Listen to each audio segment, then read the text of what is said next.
Hey, everybody. Welcome to Leading Thriving Cities. My name is Chad Wright. I'm the founder of Forward Partners. This is our show where we shine a spotlight on leadership in public service, and we have deep conversations about sustainability and how we create a thriving future for our cities. Today's guest is Phil Corrali. He is the village manager of the Village of Glencoe, Illinois. We have a really deep conversation about how we start to build those cultures and build trust within our organization and with the public.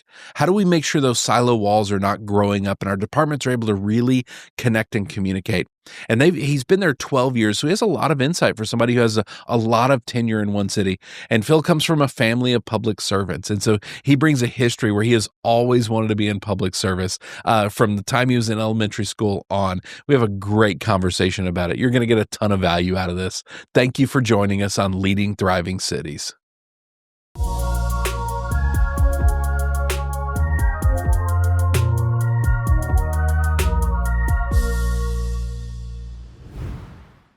Phil, thank you so much for being on the show, man.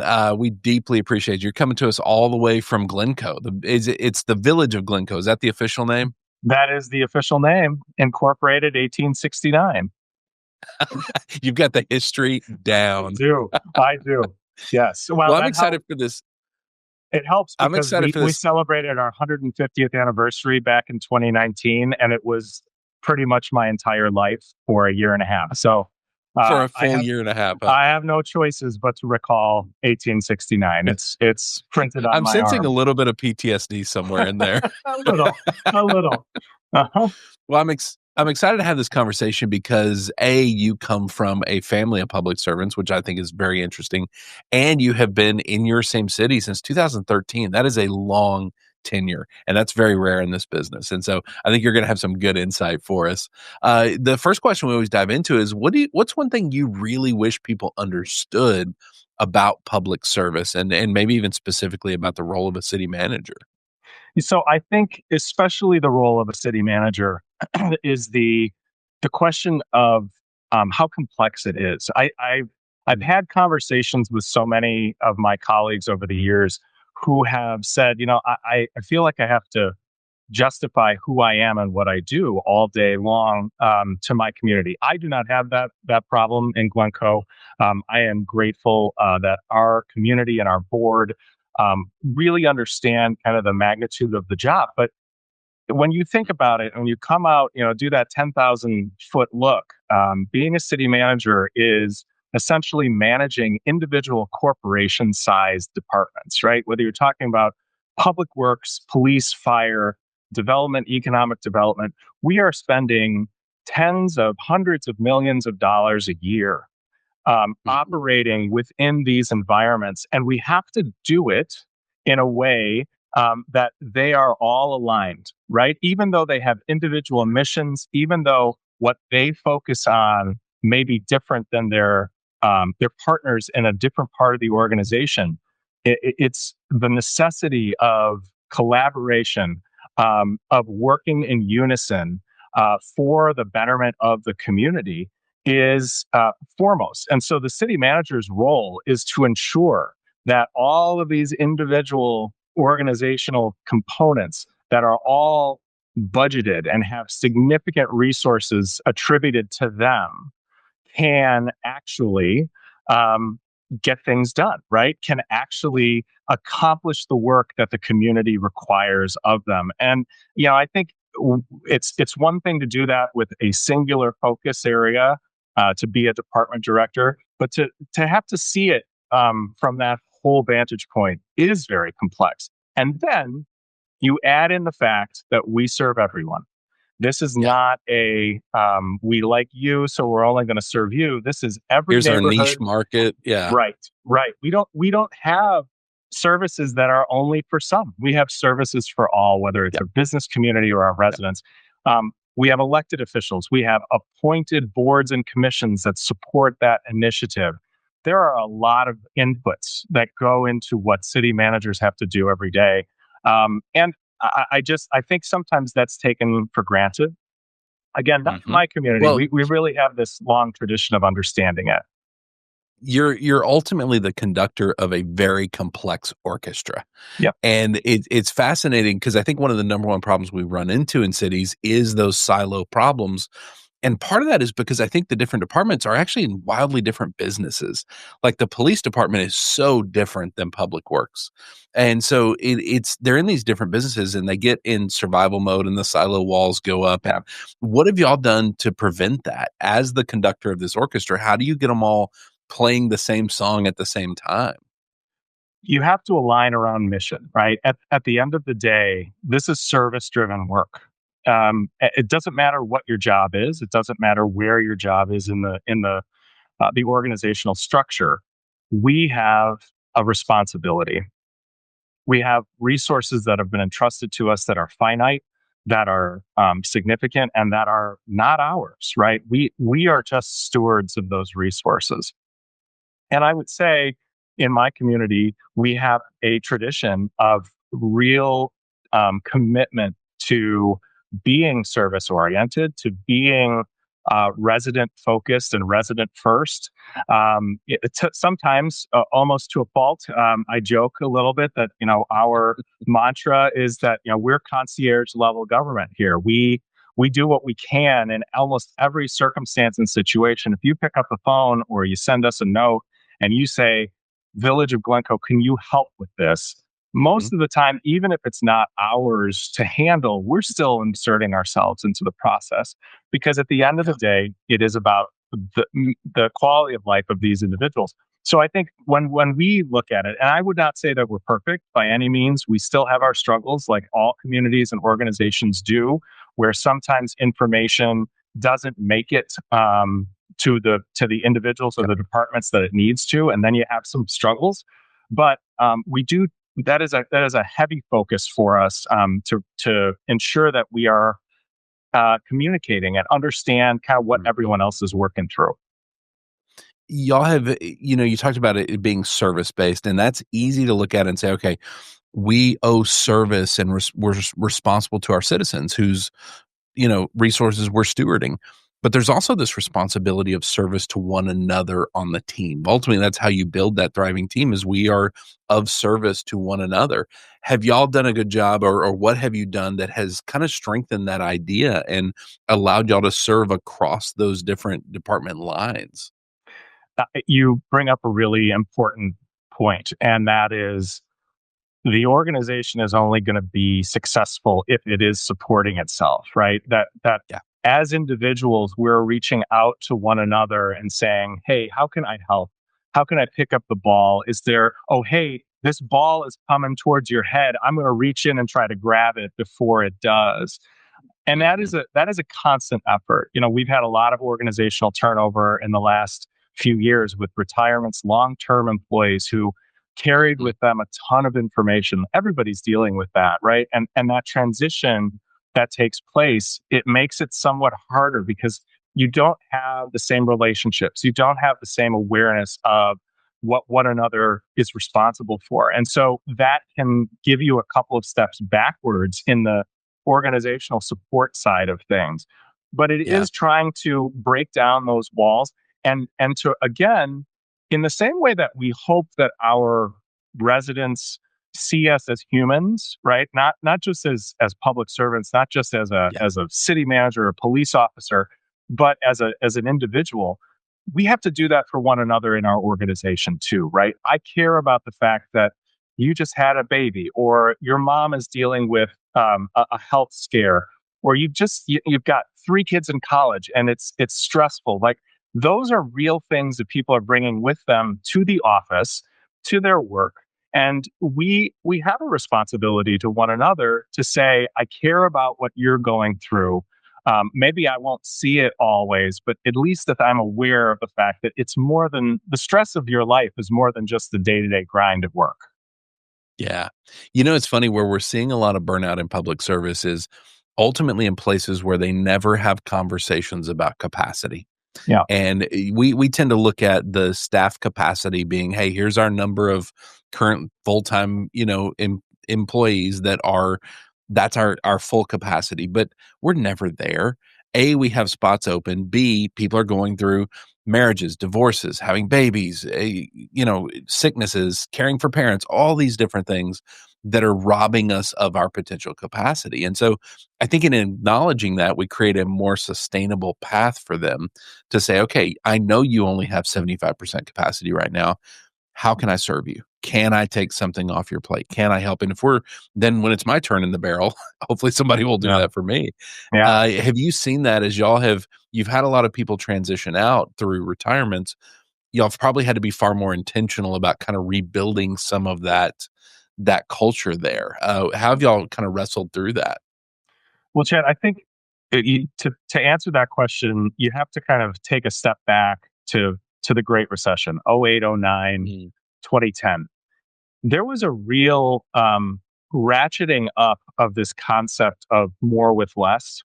We're going to keep yeah, doing as much as we were doing before with 20% fewer employees or with yeah. fewer financial resources or software or whatever equipment that maybe you needed, because the resources just weren't there. But you can't let the service fall off.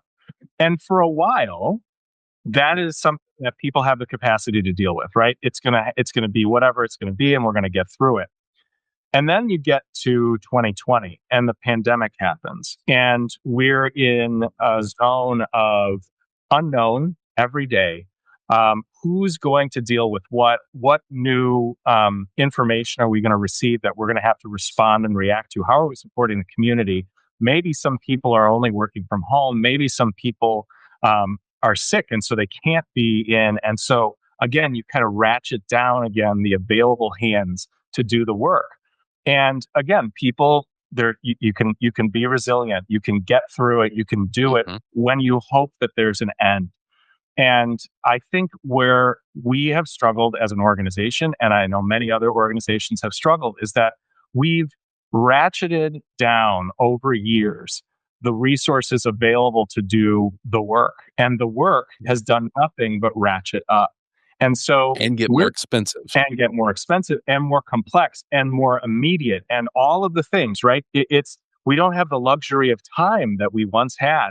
And so when you think about it in that standpoint, from that standpoint, it is a complex equation to try to keep people motivated and encouraged and enjoying the work to the extent that Mm, you can. I will not say that we have been perfect with this. So, with a lot of organizational turnover and change, that's probably been our biggest struggle point is understanding where that threshold is and when we kind of go over that threshold, and mhm. and the encouragement and the willingness to raise your hand and say, I can't do that. And Yeah. when I say I can't do that, it's not a failure. It's just a reality. I don't have enough time. And that's a hard thing for service-driven people to acknowledge, myself included. And I think that's been a challenge for our organization. Well, you said it's not a failure. And I think that's the thing we have to get past is internally, we all have these stories about ourselves. And so we set these crazy expectations. And that's what Yeah, starts to rob us then of that ability to say, you know what, very vulnerably, I can't do this right now. It doesn't mean I'm broken. It doesn't mean there's right. anything wrong with me. Right. It means the amount of weight I'm trying to bear right now is too much and I need help. And it's beautiful because when people can actually do that, I always say, unless you're a garbage human being, you are gonna find people just flood in and say, "Can I serve? Yes, let's do this together." But it takes, modeling. You said that even you don't do it perfectly. Right. And that's the hard part is as leaders, we have to model vulnerability, and it's terrifying every time, but it's amazing. I was very vulnerable at a conference a few months ago, and I was even on a call yesterday with somebody there, and she said, "By the way, that had a massive impact on me. Your willingness as a paid professional speaker to raise your hand and say, I am not at my best today and this might suck. Yeah. It Yeah. was really Right. helpful. And so I think as we model that, people they gain that permission to do that. It sounds like you're asking the right questions and doing the right things. Now it's just doing it over and over again.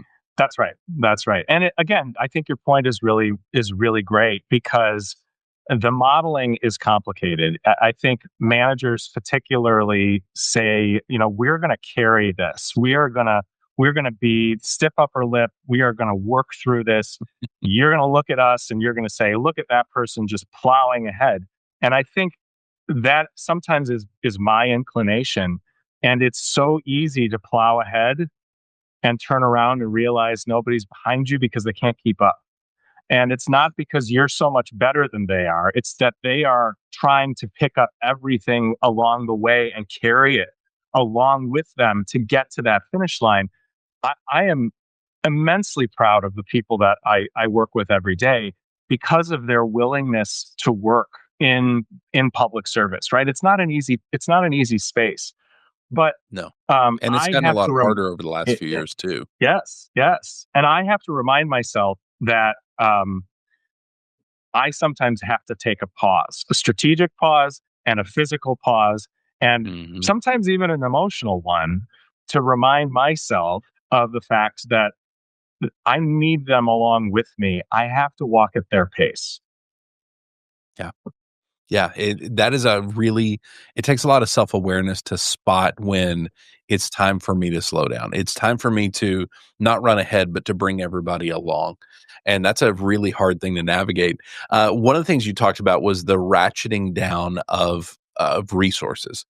And the interesting part is when I work with cities now and I see them talking about budgeting, they're asking for 7 people in a certain department. And it's not because we've grown so much this year, we need 7 people this year. It's because we've needed 7 people for like 4 years. And Yeah. now we're to the breaking point of we have to.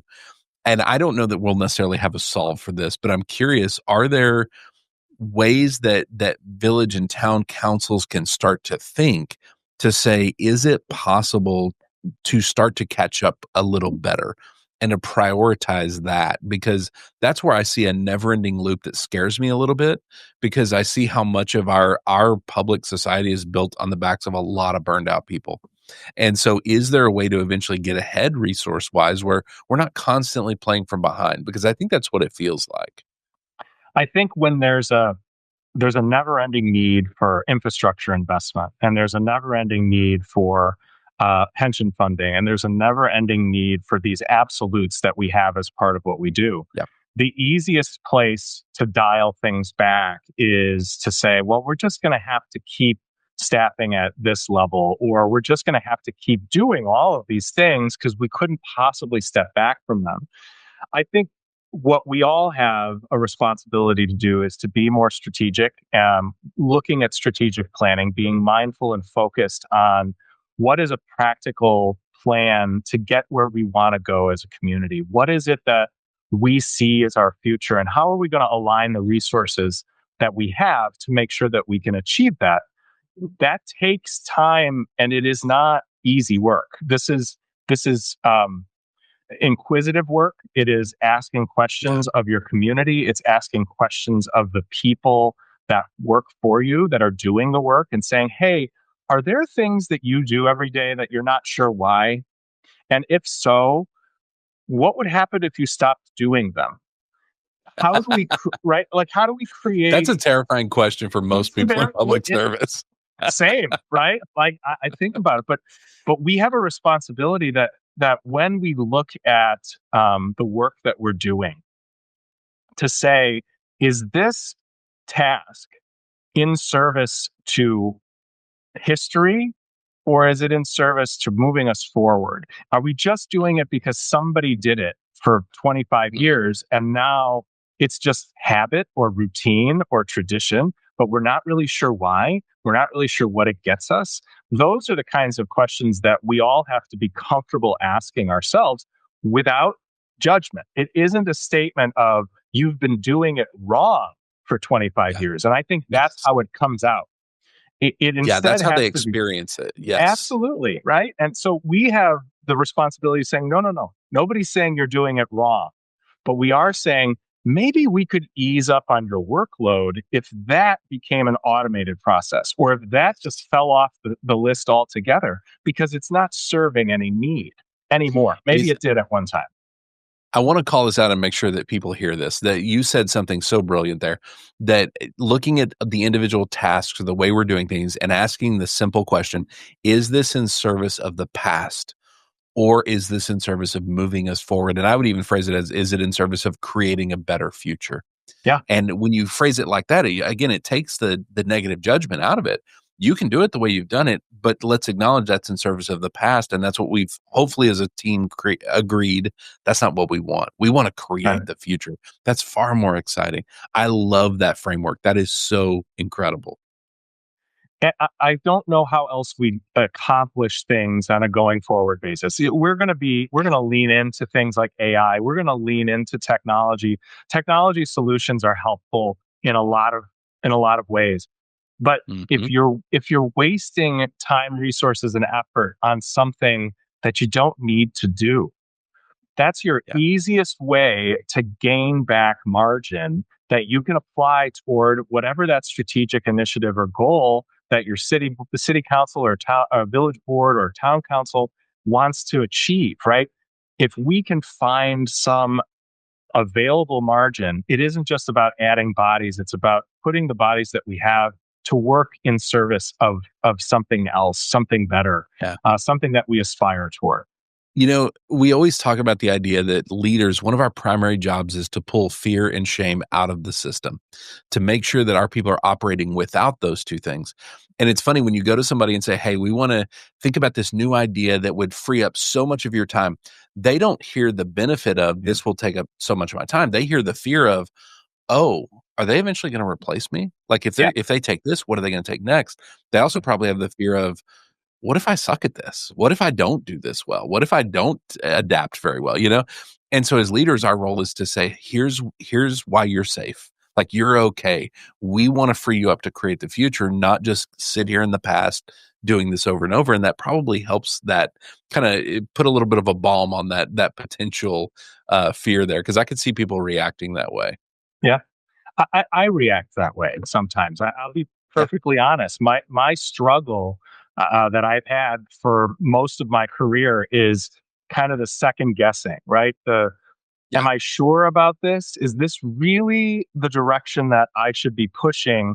And the anxiety that ties back to what if I get it wrong, right? What if the instinct that I have, or the knowledge base that I'm applying, or the worldview that I'm trying to integrate into my operation is wrong. And mistake making is a hard reality of life, and it's also the best means of learning. And I have Hmm. struggled to be comfortable with mistake making. You know, perfection is always something that I'd love to say I have achieved. Um, and I think I my noticed in your bio, you listed yourself as a daily runner, and yeah, immediately in my head, I was like, "That is a real high bar of perfection that every day I'm running." well, I'll tell you, Chad. It's one of those things now where it's like I don't love every day, but if I Yeah, don't do it, feel it. it's a good question about is this in service to the past or in service to the future? Right? Mhm. This constant daily running, I'm not so sure. Um, but you We've had the a break. You're gonna stop running as much. I love this. But you're onto something there because it's what's it in service of? right, And part of the reason I think at the core that we struggle to embrace the idea of I'm going to take a risk and I might make a mistake and that's okay is because we're afraid of what the mistake says about us. yeah, Does it say that we are flawed or broken or not enough? And so as a result, then we never take the leap. And again, is that what's that in service of? Ultimately, it's in service yeah, of our fear and in service of what other people think of us, and that keeps us trapped. And that's one of those things that you really have to wrestle through internally to overcome. And I'm guessing having a long career in public service and really a long tenure in one place, you've probably had to learn and grow quite a bit as a leader. What are some of those things that internally you've had to really overcome and wrestle with in order to create the career that you have? So, I think a little bit about as I go all the way back into elementary school. Even I was always the kid who the teacher was like, "Hey, I need you to help me with this." Right. So Mhm. I was in leadership, I if think we you called will. that the teacher's pet. Right. Yeah. Yeah. It's a fair term. And it was. it was one of those things that I found a lot of gratification for. I'm the youngest of five kids. Okay. Okay. My family dynamic was my four siblings were born in a 5 year window, and I was Oh, born wow.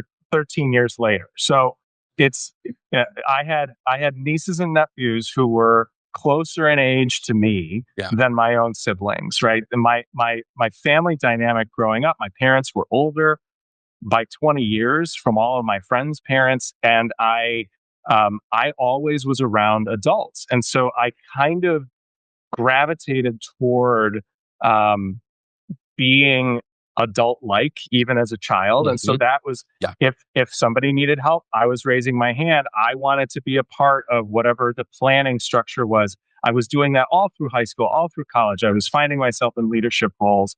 And I would say in a lot of ways, I don't know how I got there. I don't know why my presence was kind of seen as the person who should be in a leadership role. And as I got into my professional life, I started to hear it from people that were mentors of mine who would say, Mhm. "You can do this work. I mean, you're capable of it, even if I didn't think that I could." And I've been talking a lot about mentorship in recent weeks and months. I can't tell you how important it is as a person who is trying to find themselves in their professional life, students who are trying to discern what their professional life may be, to have somebody kind of tap them on the shoulder and say, "Look, I see something in you, and I think you can do it." And I think where I have channeled leadership growth as a professional, as a manager, now almost 12 years here in Glencoe in this role, has been not because I'm overly confident that I know the answer or that I can solve the problem, but that other people think that I can, which gives me courage. Mhm. And then I have to step into it, right? I am not going to wait. I'm going to step forward, whether I know all of the answers or the correct steps or not. And it's frightening for me. That is something that Yeah. I struggle with from an anxiety standpoint. Am I gonna mess up? Is somebody going to be mad at me? Is the board going to be embarrassed because we didn't do something that we committed to doing? How are the staff going to feel if this falls apart in my hands? And um, as a leader, I think we grapple with the ramifications of our decisions all the time. And if you sit there in your anxiety and say, "Well, I will only do something if I believe that it is exactly the right thing," we won't really Mhm. get anywhere. And so Yeah. a little bit of faith and courage and hope gets you there, and an amazing team behind you, right? Yeah. I am not the smartest person in any room that I occupy, and I am grateful for that because I have subject matter experts and generalists around me, whether they're my elected officials or my team, who bring to the table the fullness of the issues that they see, the problems that they visualize. Sometimes getting them to say it out loud is sometimes the hard part. That's the Uh, work. Yeah. but they're there and they're in the room, right? So Yeah. that's half the battle, is getting them in the room, and then how do we pull that together? And I've been grateful to have just really tremendous leaders around me, really tremendous mentors and colleagues who I rely upon and talk to frequently, and a family structure that supports me. Right? Mhm. None of this happens if I go home and my life is a shambles there. I couldn't do what I do without my spouse, my wife, my kids, right? Mhm. Those grounding factors um, give me the drive and the courage to come back and do it again tomorrow. And so, Glencoe is a place that I have thrived and I have loved to be a part of. This is a community that's embraced me. We're the first council manager community in the state of Illinois going back to 1914. I'm only the eighth person to be the Oh, village wow. manager in that time, So right? tenure is So, pretty normal for them, isn't it?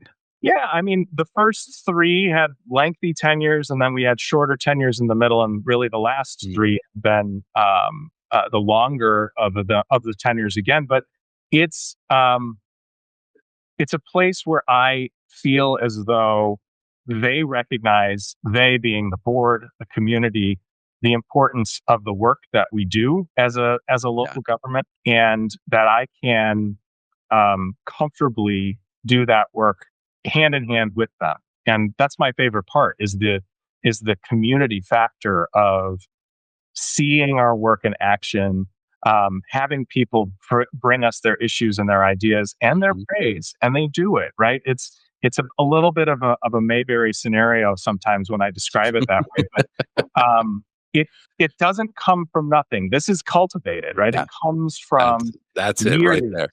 Yeah, trust is not easily built. It is very easily lost, and so you always are focused on making sure that what we're doing is the right thing. Yeah. Well, you know, when you're describing this Mayberry-esque, scenario, the first thought in my head was, "That's no accident." And it's not historically, like, it didn't just happen and you're just living off of it. Right. You had to create, and you had to very intentionally not just create it, but like I said, cultivate. It's gotta be maintained. It's we always have to be cognizant of, are we honoring that trust and holding on to it, or have we let it slip and we need to work on that? Yeah. And, this is over the years, y'all have got better at kinda having those conversations and maybe sensing when something's a little off or needs to be dialed in. I think an important part for me being part of a community. I live here. It's a small community of 9,000 people. Mhm. Um, that's both scary and fascinating, right? I enjoy the fact that I see the community outside of work hours. I see what it's Yeah. like on Saturday and Sunday and overnight. Um, First thing in the morning, right? The way the community wakes up and goes to sleep and recreates on the weekend. I have that has given me some unique insights into what happens and the issues, and I can then carry those forward with my team. Very few of which live in this community. I think only one other of my employees of the 110 do, and it has also, I think, provided a venue for our residents to feel comfortable with me. They see me at the PTO events and with Mhm. my kids at park district events and things like that. And we strike up a conversation. I'm doing a Instagram um, program that we put out every couple weeks called Office Mhm. Hours, where we talk a little bit about what's going on in the community. And I have people who walk up to me and are like, "Oh my gosh, I've seen you on Instagram. This is so interesting. I love the fact that you guys do this because I learned something." And then I Yeah. shared what I learned with a bunch of my friends who didn't know, and we were able to talk about it. To me, so much of our job is to showcase that we're available and to be available, and then to listen to what we get back so that we are responsive and proactive whenever we can be, right? If we see Mhm. the pothole before somebody calls us to complain, that's great. Not because we did it before, or we didn't have to get the complaint, but that we did it Mhm. before anyone had to take a step. Yeah. We focused on it. There's pride in what we do, and that's what carries throughout my team, that they really take pride in this place, and Mhm. that shows the trust that we have built, to your point, is not by accident. It is not overnight. It is decades in the making, long before I got here. Well, and part of the work you're doing, especially with the social media and being out there in the public, is you're not just showing them that you're professional, that you're proactive, that you're engaged. You're putting a human face to things. And when somebody sees you at an event with your kids and gets to know you on a personal level, then when they do have a complaint, it's really hard for them to walk in and just start yelling at you because Yes. you've connected as a human being. And I think there's something to putting a human face to public service and to the city staffs, because ultimately, when we have that, they're going to hopefully treat you more like a human being and not like a robot who just didn't do the thing that they wanted to do. Right. You don't Right. ever hear the, well, I pay your salary. If you hear that, something has gone wrong and there's not a relationship there. Chad, you hit it right on the head, and I do think that authentic, real people do this Yeah. work. And for the longest time, we were all comfortable being as invisible as possible, right? Yeah. If you never talked about us, that was great. And I don't think that that's the plan on a going forward basis. I don't think that that is better. I think it, in fact, undersells kind of the human Mhm. nature of public service, right? Yeah. Some of the newer employees, particularly that we have hired, are coming into this with this just immense sense of purpose. Yeah. They care deeply about the fact that they are doing something that makes somebody's life better. That is a story worth telling. That is a person who helps us to bring new people into the fray, right? Recruitment's tough. It's really difficult in police and fire. It's really difficult in areas of IT, engineering, very technical positions. And um, you have to talk about the fact that the work makes a difference. The people of the community care about it. You can show them a community survey, and we've done that. We get great ratings in our community surveys, but it's when you see a person talking about their experience, it's a much more impactful recruitment effort than just Yes. passing a piece of paper across that's well laid out with all sorts of interesting data facts, right? Well, and I think telling that story well is gonna become more and more of a necessity because I think if you look nationwide, it's not I don't know that I'm speaking out of step here to say nationwide, we have become far more okay with treating each other with a heightened level of cruelty. Yes. And so when you're dealing with the public and if there is no relationship there and they are okay with treating people that way, they're just going to light into the staff. They're going to treat them that way. But if we've built trust and if we've said, "Hey, we are humans right here alongside you. We love you. We love the city. We want to give our lives to this." It's hard to treat that person cruelly. It is more Yes. likely you're going to give them respect. And I think that just hiding in the background, hoping nothing breaks, that doesn't work anymore. No, and frankly, I don't know that it ever actually worked. I think it was something that we convinced ourselves was the right way to Yeah. do it. That we Yep. it's not about taking credit. I do think that there's Yeah. a point to be made there. That it isn't about saying, "Look at us, look at how great I am as an individual," or "This team is as a team." No, no, it's about saying, "This is who we are. This is why we're mission driven. This is what we care about." And yeah, you may have a few faces to that storyline, but it's not about glorifying that person. Yeah. Civics and civility have fallen off a cliff in the last, however long. Social media is a super easy way to sit behind a keyboard and say terrible things about people. And we've seen that happen. It is pervasive. It is complicated. It is not necessarily getting any better. And the way to help to build a counter narrative to that is again to be authentic storytellers and to be the place where truth is in our DNA, right? We are telling you Yep. facts. We are sharing with you the reasoning and the logic behind it. You don't have to agree with it, but recognize that work went into this to make sure that this recommendation or this program or this purchase is being done in the best interest of our community. Yeah. And recognize that we are coming from a place of love and service and Right. care. Yes. We're not just trying to get our way, like, we are here to serve, and I think that showing people that heart is amazing. The public service world has evolved a lot over the last few decades, and, you have been there on the front lines through all of that. If you could time travel back and sit with the version of you on his first day of being the village manager there, what would you tell him? What advice would you have for him? So, thinking about that is interesting because I don't know that I would have much advice other than to say it is okay to take your time with something. When I Mm, first started as an intern back in 2002, one of my jobs was to draft 10 press releases a week. This is all pre social media. The concept of the internet and government was actually the subject of my master's thesis. Like, will e-government ever really be a thing, or is it just a fad? Right. So that's not that long ago. That's less than a Yeah. quarter century ago. And we would receive 75% of our correspondence in the mail. We would take Mhm. time, we would draft a letter in response, and we would send it back in the mail. And if you connected with the village, you expected 7, 10, 14 days to elapse before you got anything back. And that was totally acceptable. And then email and social media and everything, everything, everything. And we've gotten into this zone of immediacy.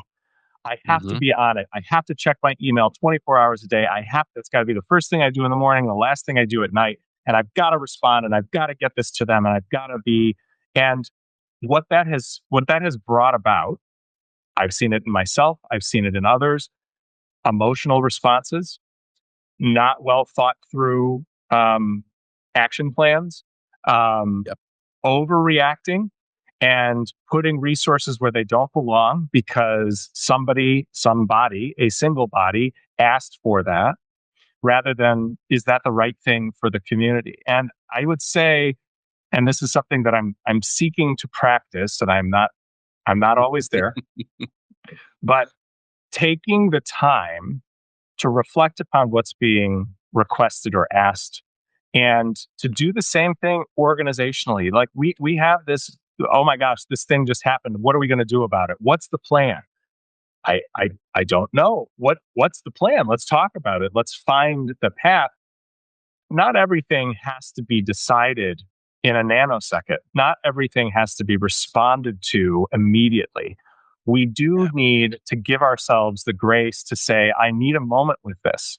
I need to consider how to respond in a way that is productive and brings us into a space of, at least, if not agreement, shared understanding, so that when we get to whatever the finality of this thing is, we all kind of felt like it happened with process, not just because somebody snapped their fingers and demanded it. This ain't easy stuff. What I'm saying is counter to everything that Yes. we've been retrained to do. The worst day of my life professionally was the day I got my first iPhone in 2008, because before that, I would check my email when I Yeah. signed off at the end of the day in my Mhm. office on my desktop computer, and I would check my email in the morning when I came back in at 8 a.m. But when I Yeah. got that iPhone, now I had the chance to not only review every email that came through in the evening hours, but start responding to them, getting involved, never giving myself any time. And, I'm still pretty bad about it, but I've gotten to a place But where I it's say, I can provide some space. I don't check my email on Sundays. I've gotten to that it's that funny though, because space. it's your old rhythm of I checked email before I went home at the end of the day, and I really didn't worry about it otherwise. There's actually nothing stopping us from doing that if we will Totally. communicate about it, and we will be okay with the fact that we're gonna respond a little slower. And what it doesn't say anything bad about us that we are not plugged in 24/7. I think that's the core that drives all this is I've gotta prove that I'm amazing because 'cause I'm always connected, and yet that's killing us because it's Yeah. unsustainable. We cannot keep doing that. I realize I answered your question kind of in reverse. And I would say that if my 2002 self was sitting in my office right now, I would seek that kind of willingness to be a little bit more methodical, slow, Yeah. um, to conceive that not everything has to be solved immediately, right? And Mhm. that is, to your point, it's a good reminder that we've kind of been trained that that's what's expected, and I don't know that it actually is all the time. Certainly, there are emergencies that come up. Certainly, there are things that do demand our attention, but Yep. it cannot be what we do all the time, because we will fizzle and burn.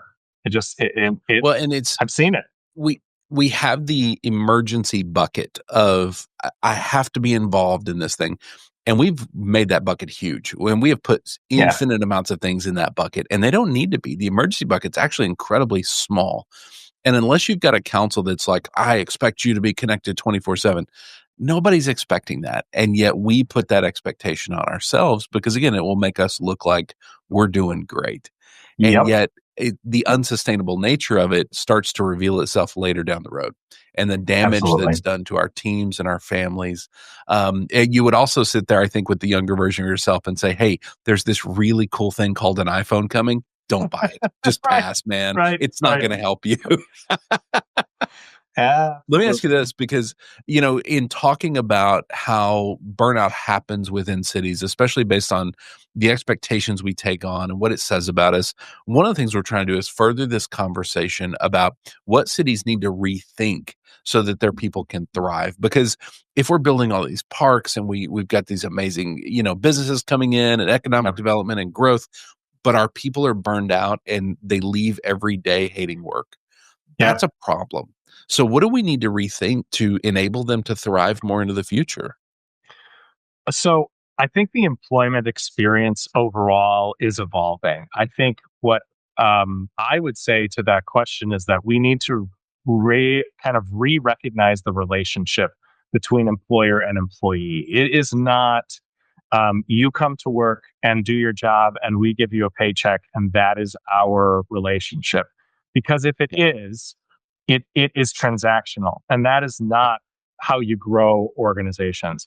We have worked hard here, recognizing that not every employment decision from the standpoint of the employee is monetarily driven. A lot of them are, Mhm.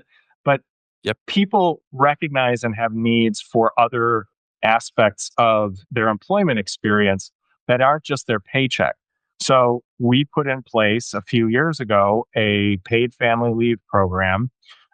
It provides 8 weeks of family leave for a few things: new children into a family, but also, say you have a parent who now has dialysis appointments every Friday and you're responsible for them.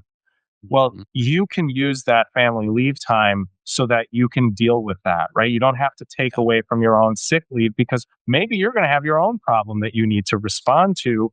And what we thought about in doing something like that is yes, there's a cost. There's absolutely a cost.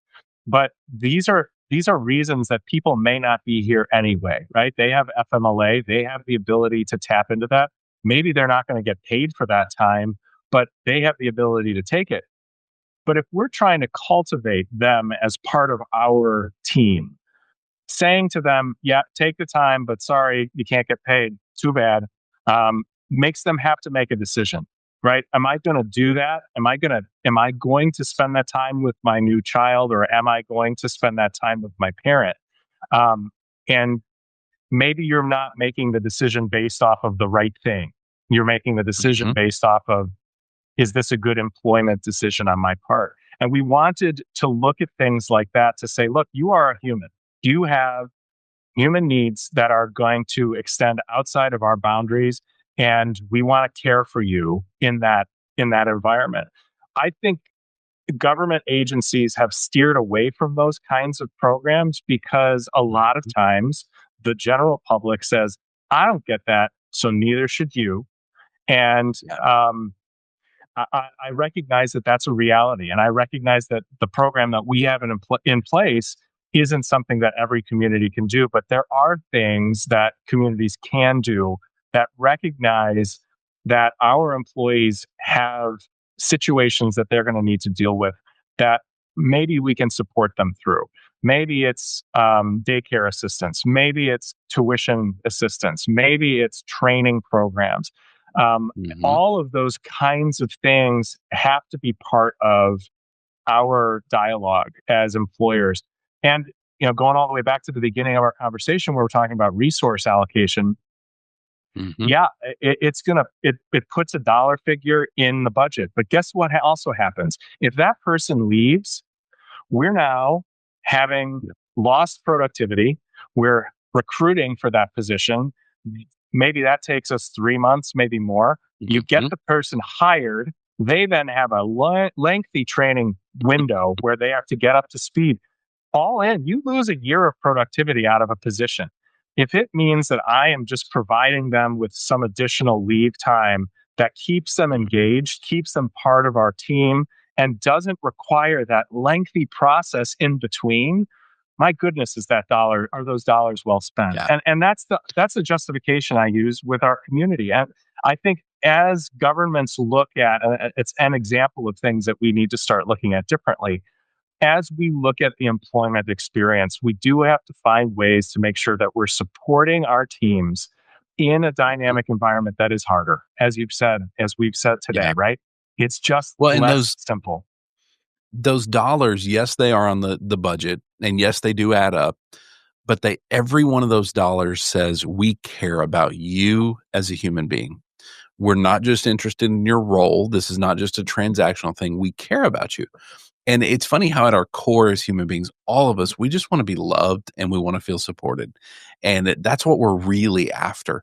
And Yeah, when an organization can demonstrate that and say that through how they take care of them, that makes all the difference. And yes, maybe the day-to-day paycheck might be lower than what they could go make in the private sector. But if everything else we're doing says we love you, I think that makes a huge difference in the culture, in recruiting, in retaining, and that's something cities are going to have to get really serious about, and brave some of the heat of, well, I don't get this, why should they get right, that? right. And it's no, the goal is we're creating a thriving team, and this is what it's going to take, and we're okay with that. So, if we really are mission driven to serve the general public, right? Happier employees do a better job of that. I think Yes. that's a pretty easy Nobody's correlation. going to argue with that. Right. And one of the ways that we started talking about it several years back was when we look at our annual budget, 80% of what we spend every year are salaries and on people, right? Mhm. Equipment that people need to use. But that is our biggest investment every year. If we thought about that in terms of how we invest in our street network or our sewers or our water mains, you're not saying, how can I get the lowest quality for that replacement that, if it only lasts 10 years, at least we got 10 years out of it. No, you want to build it so that it lasts 100. Yeah. Building your team is no different, right? It's Mhm. investing thoughtfully so that those people who now have to go out and do difficult work on behalf of the residents who rely on them, if they are well taken care of, thought highly of, and cared for, they're going to do the same in return. And again, I see it as just a really important investment in our public infrastructure, and that part of that infrastructure is our team. It just is. Yeah. That's the biggest part, and I think that's a great answer. And Phil, this has been a phenomenal conversation. I have a feeling you and I can sit and talk about leadership all day long. I would agree, Chad. It has been a riot. Thank you so much. Thank you for doing this, my friend. Thank you for joining us for Leading Thriving Cities. If you'd like to find out more about what we do at Forward Partners, you can find us at www.forwardpartners.net. We love partnering with cities to learn how to develop healthy leaders and thriving teams. We do that through a variety of means, from leadership coaching to online courses to facilitating retreats. If you ever need anything, please feel free to reach out. You can also find us online with all the different socials, Facebook, Instagram, LinkedIn. We are putting out content all the time, and you can find it at Forward Partner.